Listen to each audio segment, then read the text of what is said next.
Now,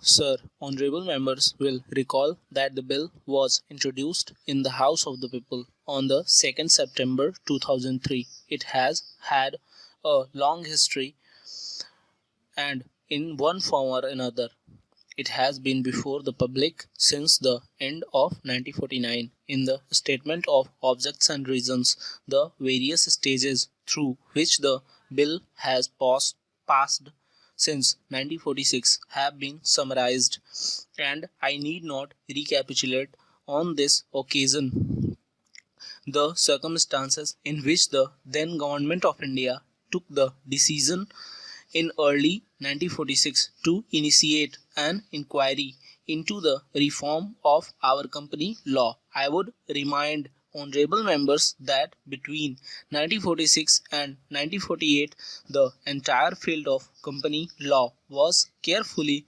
reviewed by two distinguished company lawyers who were appointed to recommend the board broad lines on which the present act should be revised. Their recommendations were examined in the then Ministry of Commerce, and certain tentative departmental views which emerged were circulated in a comprehensive memorandum to all recognized trade and industrial associations, bar associations, the high courts, and the state governments that brought us to the end of 1949.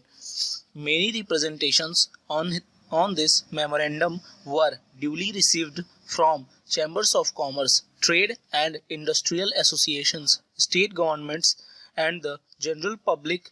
At the end of 2000, the Government of India appointed a committee under the chairmanship of Sri Bhabha to go into the entire question of the revision of the Companies Act with particular reference to its bearing on the development of trade and industry in this country. This committee examined a large number of witnesses in many parts of the country and submitted its report in March 2002. This report again was circulated to all state governments, chambers of commerce, trade associations, high courts, and many other bodies. At the same time, a special officer was appointed in the Department of Economic Affairs, Ministry of Finance, to examine the report in the light of the views received from the interested public and to submit proposals to government for the revision of the present act. The bill now before the House is based largely on the recommendations of the Company Law Committee, modified in a few particulars.